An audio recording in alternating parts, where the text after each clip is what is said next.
오늘 밤도 할머니의 달주머니를 가만히 열어봅니다. 서기 788년 신라 원성왕이 다스리던 시절의 이야기입니다.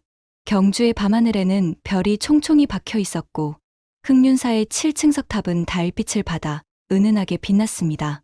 이 고요한 밤, 한 젊은 선비가 탑 주위를 천천히 돌고 있었습니다. 그의 이름은 김연. 가난한 선비였지만 학문의 뜻이 있고 마음이 고든 청년이었습니다. 부처님, 이 몸이 비록 가난하오나 언젠가는 나라의 보탬이 되는 사람이 되게 해주소서. 김연은 간절한 마음으로 기도하며 탑을 돌고 또 돌았습니다. 100번째 탑돌이를 마칠 무렵 달 그림자 사이로 한 여인의 모습이 어른거렸습니다. 그렇게 천년을 이어져 내려온 가장 애틋하고도 슬픈 사랑 이야기가 시작되었습니다. 김연은 신라 경주의 작은 마을에 사는 선비였습니다. 그의 집안은 원래 몰락한 진골 귀족이었으나 대대로 이어진 불운으로 지금은 변변한 전답 하나 없는 가난한 처지였습니다. 하지만 김연은 학문을 게을리하지 않았고 언젠가는 과거에 급제하여 집안을 일으켜 세우겠다는 꿈을 품고 있었습니다. 25살이 된 김연은 여전히 장가도 가지 못한 처지였습니다. 혼처를 찾아보려 해도 가난한 선비에게 딸을 시집 보낼 집안은 없었습니다. 어머니는 날마다 한숨을 쉬며 말씀하셨습니다. 현아, 내가 아무리 글을 잘 읽어도 벼슬 하나 얻지 못하면 무슨 소용이냐. 이 어미가 눈을 감기 전에 내 장가드는 모습이라도 보고 싶구나. 김연의 마음은 무거웠습니다. 효자였던 그는 어머니의 근심을 덜어드리고 싶었지만 현실은 녹록지 않았습니다. 그래서 그는 매일 밤 흑륜사를 찾아 부처님께 기도를 올렸습니다. 흑륜사는 신라 최초의 사찰로 버풍왕 때 창건되어 이미 200년이 넘는 역사를 자랑하는 곳이었습니다. 특히 그 가운데 우뚝 솟은 7층 석탑은 신라인들의 신앙의 중심이었습니다. 사람들은 이 탑을 돌며 소원을 빌면 반드시 이루어진다고 믿었습니다. 김연은 이날도 어김없이 흑륜사를 찾았습니다. 초저녁부터 시작한 탑돌이는 어느덧 삼경을 넘어서고 있었습니다. 달은 중천에 떠 있었고 절 안은 고요했습니다. 스님들도 모두 잠든 시각, 김연만이 홀로 탑 주위를 돌고 있었습니다. 나무아미탑을 관세음보살. 연부를 외며 100번째 탑돌이를 마칠 무렵이었습니다. 갑자기 은은한 향기가 코끝을 스쳤습니다. 매화도 아니고 난초도 아닌 형언할 수 없는 기묘한 향기였습니다. 김연이 고개를 들자 달빛 아래 한 여인이 서 있었습니다. 밤이 이렇게 깊었는데 아직도 탑을 돌고 계신가요? 맑고 영롱한 목소리였습니다. 김연은 깜짝 놀라 여인을 바라보았습니다. 20살쯤 되어 보이는 그녀는 달빛보다 더 아름다웠습니다. 긴 머리는 비단처럼 윤이 났고 두 눈은 별처럼 반짝였습니다. 흰 저고리와 붉은 치마를 입은 모습은 마치 선녀가 내려온 듯했습니다. 소생은 부처님께 기도를 올리는 중입니다. 김연은 당황하여 더듬거렸습니다. 이런 밤늦은 시각에 젊은 여인이 혼자 절에 나타나다니 이상한 일이었습니다. 무슨 소원을 그리 간절히 비시나요? 여인이 은은히 미소 지으며 물었습니다. 김연은 솔직하게 대답했습니다. 소생은 가난한 선비로 언젠가 나라의 보탬이 되는 벼슬을 얻고자 기도하고 있습니다. 또한 늙으신 어머니의 건강도 함께 빌고 있지요. 여인의 눈빛이 부드러워졌습니다. 참으로 효심이 지극하시군요. 저도 소원을 빌러 이곳에 왔답니다. 이 밤중에 혼자 오시다니 위험하지 않으십니까? 김연이 걱정스레 물었습니다. 여인이 고개를 저었습니다. 저는 이 근처에 살고 있어요. 낮에는 사람들이 많아 마음을 가라앉히고 기도하기 어려워 항상 밤에 나옵니다. 두 사람은 그렇게 탑 아래에서 이야기를 나누기 시작했습니다. 여인은 김연의 학식에 감탄했고 김연은 여인의 지혜로움에 놀랐습니다. 시간 가는 줄 모르고 이야기를 나누다 보니 어느덧 동쪽 하늘이 밝아오기 시작했습니다. 이제 돌아가 봐야겠어요. 날이 밝으면 집안 식구들이 걱정할 테니까요. 여인이 아쉬운 듯 말했습니다. 김연도 섭섭한 마음이 들었습니다. 다시 뵐 수 있을까요? 내일 밤에도 이곳에 나올 거예요. 선비님도 다시 오실 건가요? 물론입니다. 그렇게 두 사람의 인연이 시작되었습니다. 다음 날 밤, 김연은 어머니께 거짓말을 하고 다시 흑륜사로 갔습니다. 여인은 약속대로 그곳에 있었습니다. 그날 밤도, 그 다음 날 밤도 두 사람은 탑 아래에서 만났습니다. 봄이 가고 여름이 오는 동안 두 사람은 매일 밤 만났습니다. 김연은 여인에게 시를 지어 바쳤고, 여인은 김연에게 세상의 이치를 가르쳐 주었습니다. 이상하게도 여인은 자연의 이치와 동물들의 습성에 대해 누구보다 해박했습니다. 어느 날 밤, 김연이 용기를 내어 물었습니다. 낭자의 성함은 무엇이며 어떤 집안의 따님이십니까? 여인이 잠시 망설이더니 대답했습니다. 제 이름은 월아라고 해요. 집안에 대해서는 아직 말씀드릴 수 없어요. 하지만 언젠가는 모든 것을 말씀드릴 날이 올 거예요. 김연은 더 이상 묻지 않았습니다. 여인이 무슨 사연이 있겠거니 생각했습니다. 하지만 한 가지는 확실했습니다. 그는 이미 월화에게 깊이 빠져들고 있었습니다. 석 달이 지난 어느 날, 월화가 김연에게 말했습니다. 선비님, 저희 집에 한번 오시지 않으시겠어요?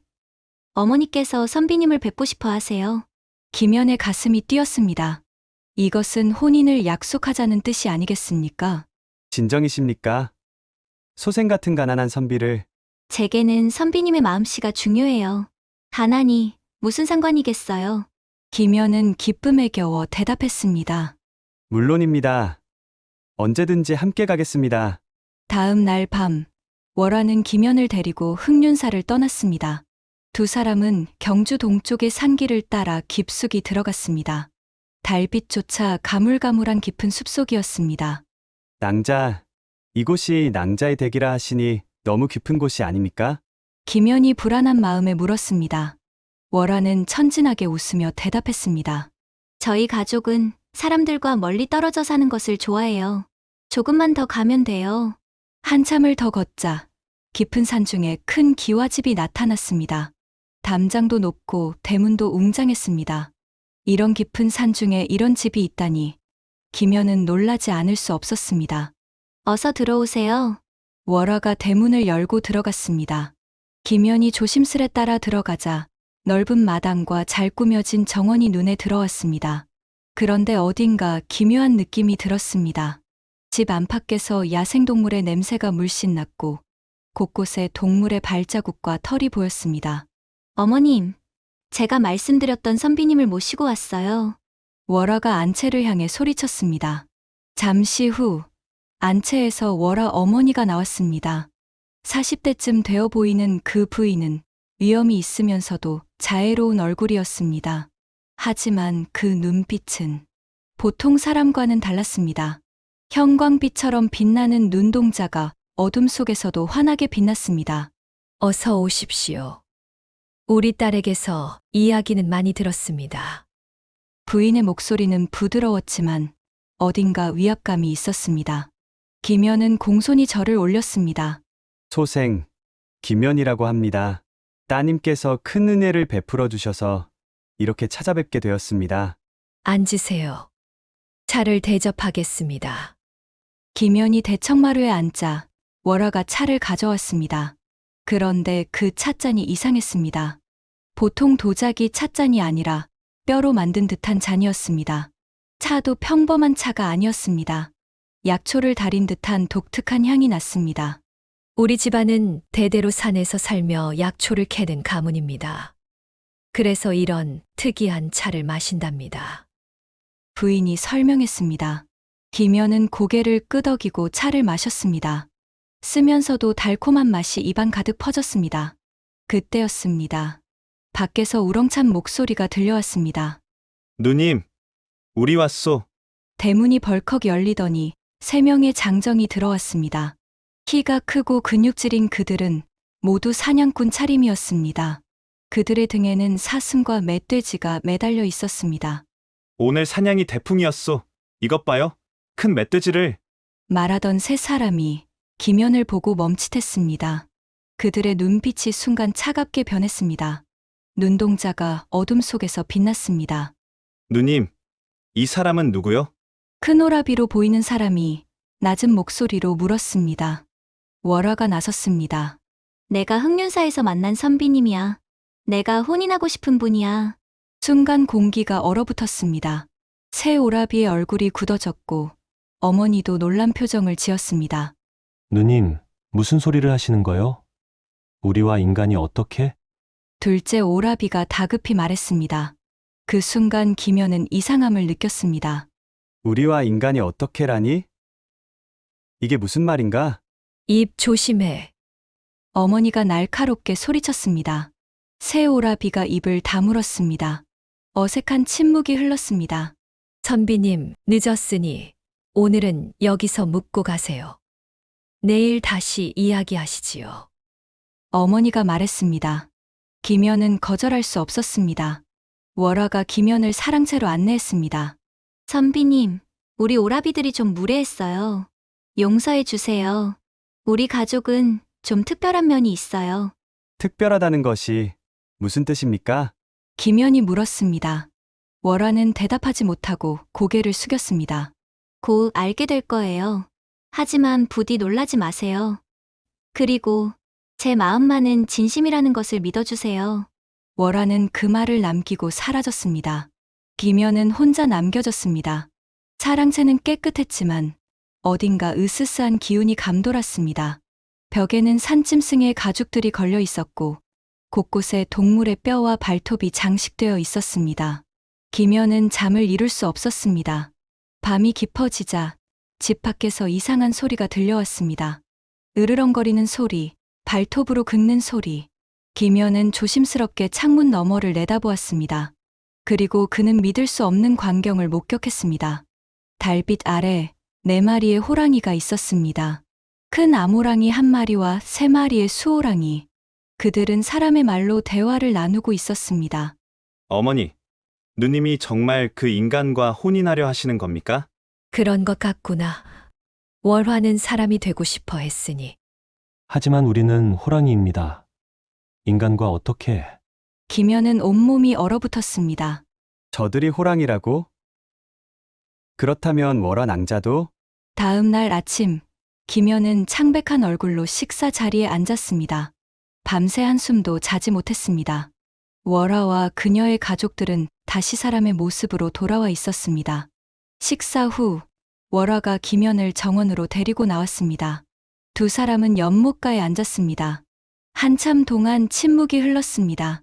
선비님, 어젯밤에 보셨죠? 월화가 조용히 물었습니다. 김연은 대답할 수 없었습니다. 월화가 슬픈 눈으로 김연을 바라보았습니다. 이제 모든 것을 말씀드릴게요.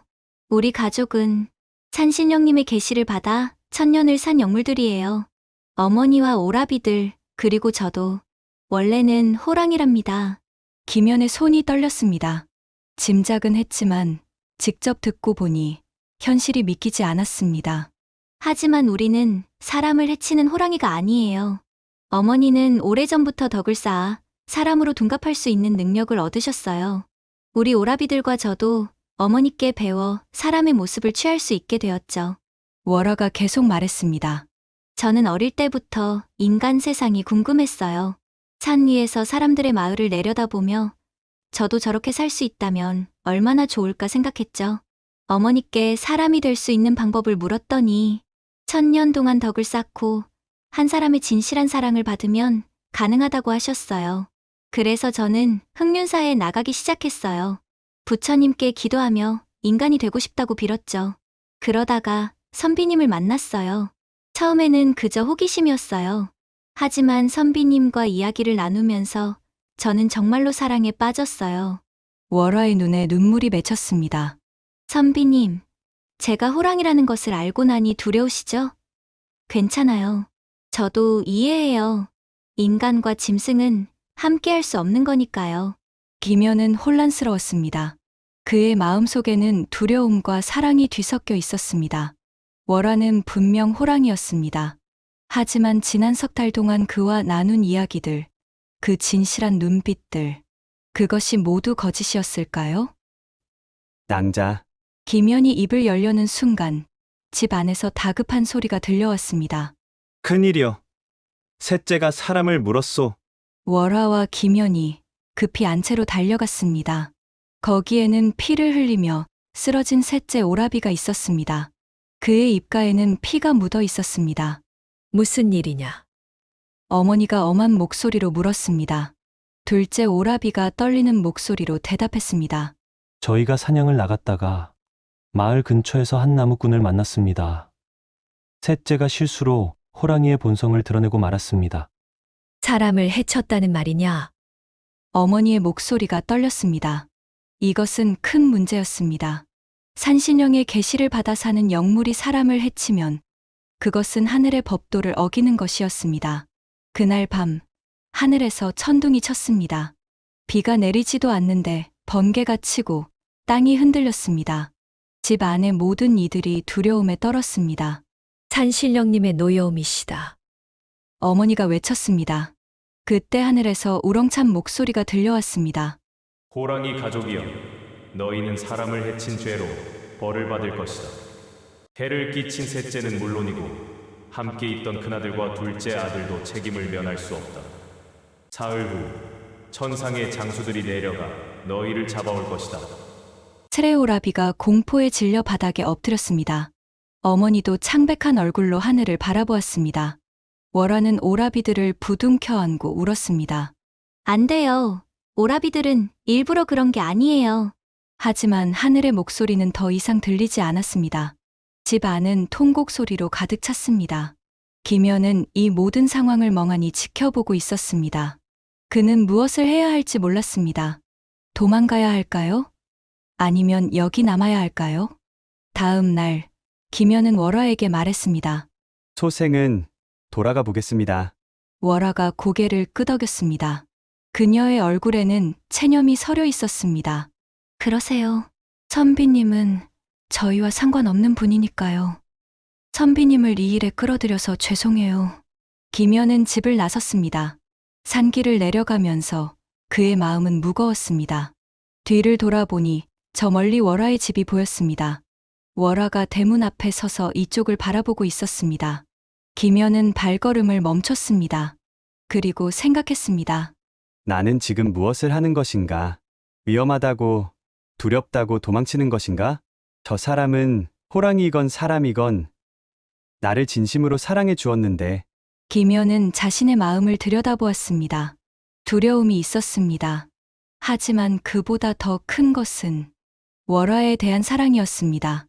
나는 선비다. 선비란 의리를 지키는 사람이다. 어려울 때 등을 돌리면 무슨 선비인가? 김연은 발걸음을 돌렸습니다. 그리고 다시 그 집으로 향했습니다. 월화는 김연이 돌아오는 것을 보고 믿을 수 없다는 표정을 지었습니다. 선비님, 왜 다시 오셨어요? 소생이 생각해보니 낭자께서 호랑이든 사람이든 그것이 무슨 상관이겠습니까? 지난 석 달 동안 소생이 본 것은 진실한 마음을 가진 한 사람이었습니다. 그 마음이 진짜라면 그것으로 되었습니다. 월화의 눈에서 눈물이 흘러내렸습니다. 선비님, 소생이 무엇을 도울 수 있는지 모르겠으나 낭자의 곁을 지키고 싶습니다. 김연의 말에 월화는 그의 품에 안겨 한참을 울었습니다. 사흘이라는 시간은 너무나 짧았습니다. 새오라비는 절망에 빠져 있었고 어머니는 밤낮으로 산신령께 기도를 올렸습니다. 하지만 하늘의 뜻은 변하지 않았습니다. 김연은 이 가족과 함께 시간을 보냈습니다. 처음에는 낯설고 두려웠지만 점점 그들의 진실한 마음을 느낄 수 있었습니다.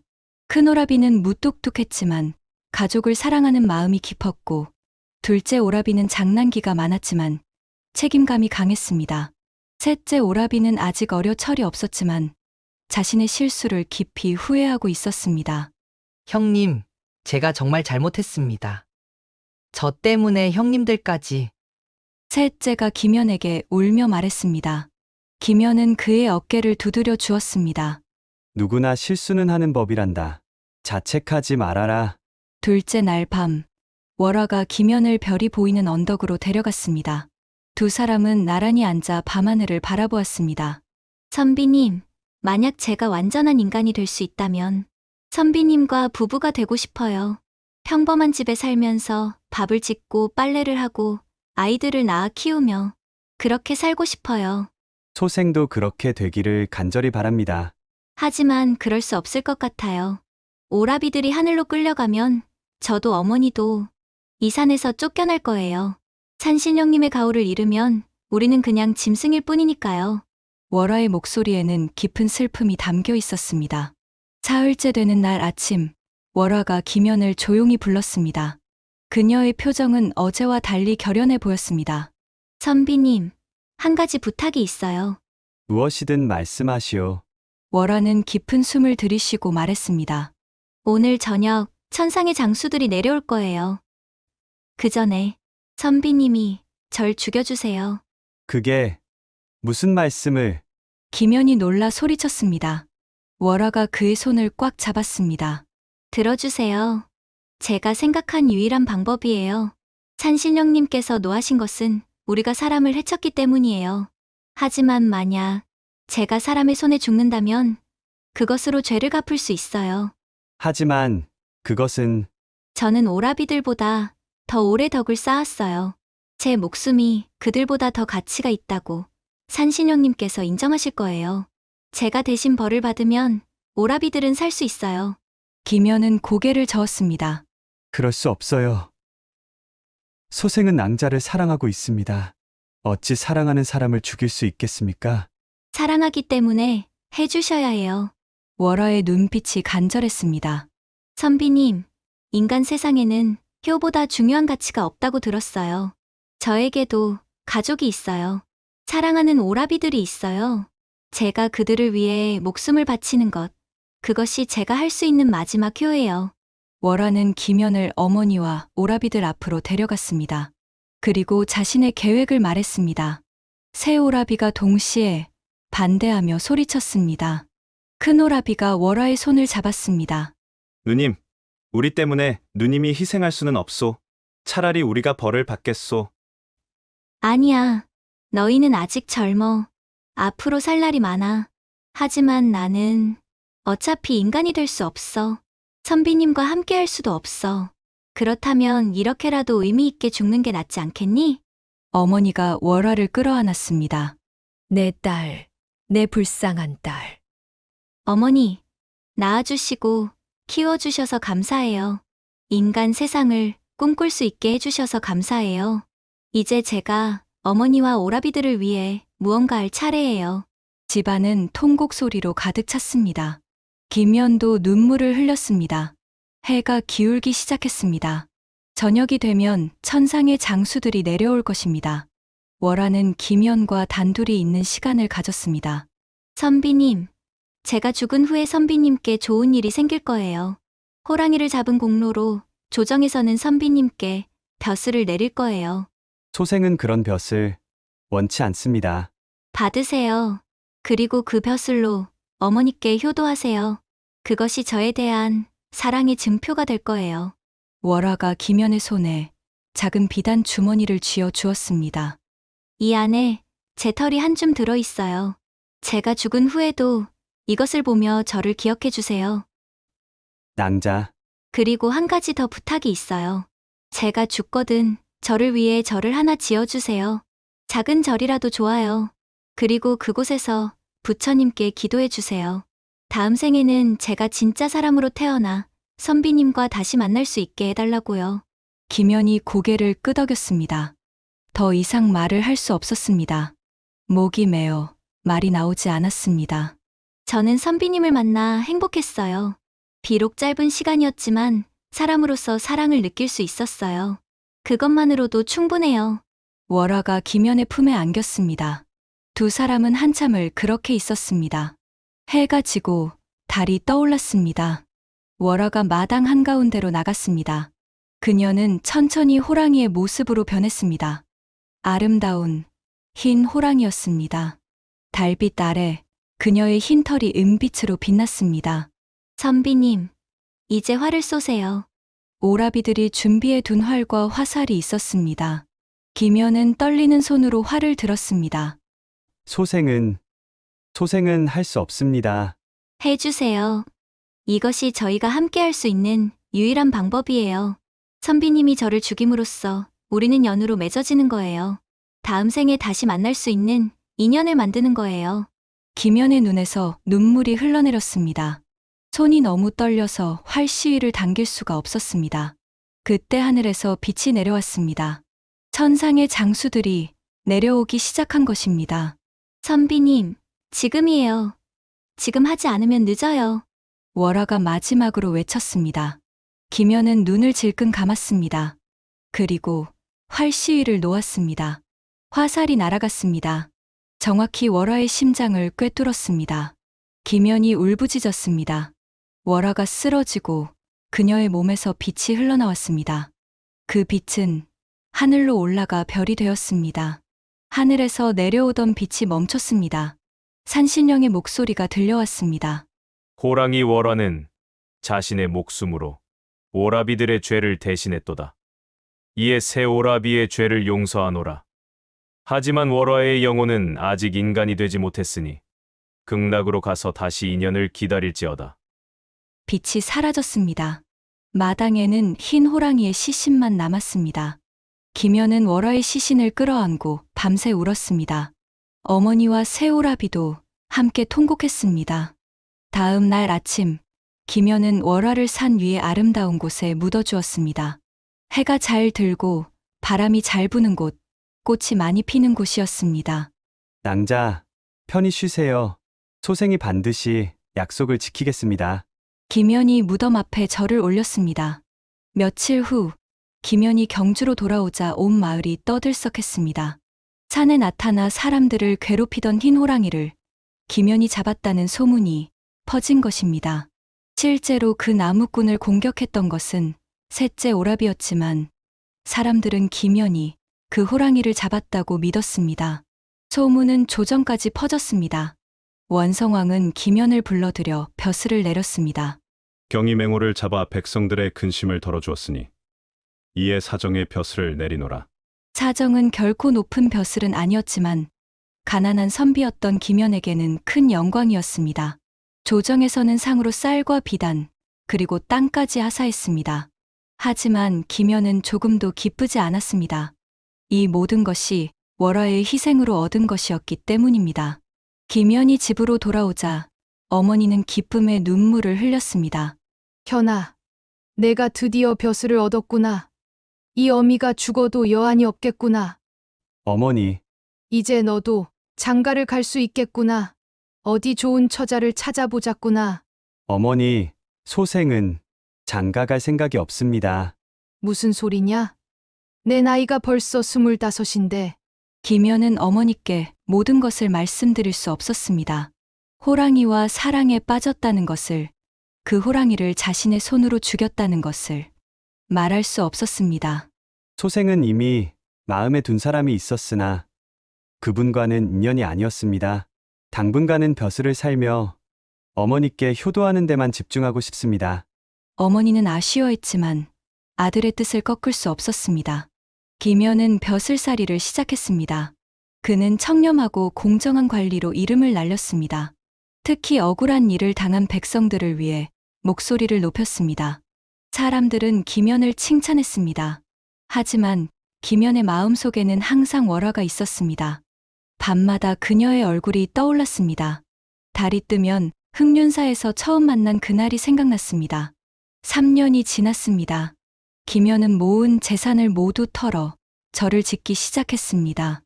월화의 무덤이 있는 산 아래 경치 좋은 곳을 골랐습니다. 이 절의 이름은 호원사라 하겠습니다. 호랑이의 원을 기리는 절입니다. 공사를 감독하던 승려가 물었습니다. 호랑이의 원이라니 무슨 뜻입니까? 이 산에 덕을 쌓던 호랑이가 있었습니다. 그 호랑이의 소원을 이루어주기 위한 절입니다. 승려는 고개를 갸웃했지만 더 묻지 않았습니다. 1년에 걸쳐 절이 완성되었습니다. 비록 작은 절이었지만 법당과 유사체, 종루까지 갖춘 제대로 된 사찰이었습니다. 김연은 절 낙성식을 성대하게 치렀습니다. 법당 안에는 아미타불을 모셨습니다. 그리고 그 옆에 작은 단을 마련하고 흰 호랑이의 그림을 걸었습니다. 월화를 그린 것이었습니다. 부처님, 이 불쌍한 호랑이의 영혼을 거두어 주소서. 다음 생에는 사람으로 태어나 행복한 삶을 살 수 있게 해주소서. 김연은 매일 아침 호원사를 찾아 기도를 올렸습니다. 비가 오나 눈이 오나 단 하루도 거르지 않았습니다. 세월이 흘러 김연도 나이가 들었습니다. 30대가 되어서야 어머니의 성화에 못 이겨 장가를 들었습니다. 착한 부인을 만나 아들, 딸도 낳았습니다. 벼슬도 점점 높아져 태수의 지위까지 올랐습니다. 하지만 김연은 결코 월화를 잊지 않았습니다. 가족들에게는 말하지 않았지만 매달 보름이 되면 혼자 호원사를 찾았습니다. 그리고 월화의 그림 앞에 앉아 이야기를 나누었습니다. 낭자, 이제 봄이 왔습니다. 산에 진달래가 가득 피었지요. 낭자가 좋아하던 꽃입니다. 낭자, 소생에게 딸이 하나 있습니다. 이름을 월화라 지었지요. 낭자처럼 아주 예쁘게 자라고 있습니다. 낭자, 소생도 이제 늙어 머리에 흰머리가 많이 섞였습니다. 하지만 낭자는 소생의 기억 속에서 영원히 20살 아름다운 여인으로 남아 있습니다. 김연의 자식들은 아버지가 이상하다고 생각했습니다. 아버지는 왜 매달 그 절에 가시는 걸까? 들었는데 그 절은 아버지가 지으신 거래. 무슨 사연이 있나 봐. 하지만 아무도 진실을 알지 못했습니다. 김연이 50이 되던 해의 일이었습니다. 그날도 김연은 호원사에서 기도를 올리고 있었습니다. 하도 피곤해서 법당 안에서 잠이 들고 말았습니다. 꿈속에서 김연은 다시 젊어져 있었습니다. 25살의 청년으로 돌아가 흑륜사 탑 앞에 서 있었습니다. 달빛이 밝았습니다. 선비님, 익숙한 목소리가 들려왔습니다. 고개를 돌리니 월화가 서 있었습니다. 처음 만난 그날처럼 아름다웠습니다. 낭자, 김연이 달려가 월화를 껴안으려 했으나 그녀의 몸은 안개처럼 사라졌습니다. 아직은 안 돼요, 선비님. 우리는 아직 함께 할 수 없어요. 어째서요? 소생이 약속을 지켰습니다. 절도 지었고 매일 기도도 올렸고 있습니다. 고마워요, 선비님. 선비님 덕분에 저는 이제 곧 사람으로 태어날 수 있어요. 하지만 이번 생에서는 만날 수 없어요. 월화가 슬픈 미소를 지었습니다. 다음 생을 기다려주세요. 그때는 제가 진짜 사람으로 태어나 선비님과 평범하게 만나 사랑하고 결혼하고 늙어갈 거예요. 그때까지 기다려 주실 수 있나요? 기다리겠습니다. 몇 생이라도 기다리겠습니다. 선비님, 사랑해요. 소생도 낭자를 사랑합니다. 월화의 모습이 점점 흐려졌습니다.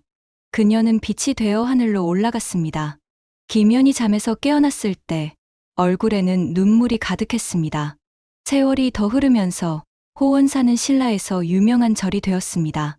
특히 이루어질 수 없는 사랑을 한 사람들이 이곳을 찾아와 기도를 올렸습니다. 호원사에 가서 기도하면 다음 생에 사랑하는 사람과 만날 수 있대. 그 절을 지은 김연 어른의 사연이 참 슬프다더라. 사람들 사이에서 김연과 월화의 이야기가 조금씩 전해지기 시작했습니다. 김연이 직접 말한 것은 아니었지만 호랑이 가족들이 사람들에게 조금씩 이야기를 퍼뜨린 것입니다. 저 산에는 덕을 쌓던 호랑이 가족이 살았다네. 그중 딸이 인간 선비를 사랑했다는구먼. 호랑이와 사람의 사랑이라니 참으로 기구한 인연이로고. 김연은 60이 넘어 벼슬에서 물러났습니다. 자식들은 모두 출가하여 각자의 삶을 살고 있었습니다. 부인도 병으로 세상을 떠났습니다. 홀로 남은 김연은 아예 호원사 근처에 작은 집을 짓고 살았습니다. 매일 절에 가서 기도를 올리고 승려들과 함께 경전을 읽었습니다. 어느 날 월화의 어머니가 찾아왔습니다. 이제 나이 든 호랑이는 완전히 사람의 모습으로 변해 있었습니다. 더 이상 호랑이로 돌아갈 수 없었습니다. 선비님, 오랜만이요. 어머님, 그동안 어찌 지내셨습니까? 저도 이제 늙어서 힘이 없습니다. 아들들도 모두 산을 떠났지요. 더 이상 호랑이로 살 수 없게 되었습니다. 그러셨습니까? 월화가 참으로 좋은 사람을 만났습니다. 선비님은 약속을 지켰어요. 감사합니다. 어머니는 김연에게 작은 구슬 하나를 건넸습니다. 이것은 월화가 남긴 천년보주입니다.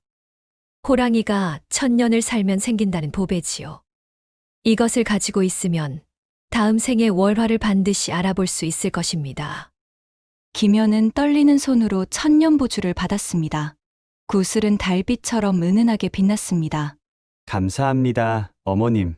나는 이제 떠나려 합니다. 산신령님께서 부르시네요. 이승에서의 인연은 이것으로 끝이 될 것입니다. 어머님, 선비님, 월화를 부탁합니다. 다음 생에서라도 행복하게 해주세요. 그 말을 남기고 월화의 어머니는 사라졌고 다시는 볼 수 없었습니다. 70이 된 김연은 이제 몸이 많이 약해졌습니다. 걷는 것도 힘들었고 숨 쉬는 것도 어려웠습니다. 그는 자신의 시간이 얼마 남지 않았음을 알았습니다. 마지막 힘을 다해 김연은 호원사 법당으로 들어가 월화의 그림 앞에 앉았습니다. 낭자, 소생도 이제 곧 낭자가 있는 곳으로 가겠습니다. 김연은 천년보주를 꺼내 들었습니다. 구슬이 그의 손 안에서 따뜻하게 빛났습니다. 이 구슬을 소생과 함께 묻어주십시오. 김연은 승려들에게 부탁했습니다. 그리고 마지막 기도를 올렸습니다. 부처님, 소생의 일생은 결코 화려하지 않았으나 진실한 사랑을 알았습니다. 이 작은 소생의 공덕으로 다음 생에는 월화와 함께할 수 있게 해주십시오. 다음 생에는 호랑이와 사람의 관계가 아닌 그저 평범한 두 사람으로 만나 평범하게 사랑하고 평범하게 늙어갈 수 있게 해주십시오. 기도를 마친 김연은 조용히 눈을 감았습니다. 그의 얼굴에는 평화로운 미소가 번졌습니다.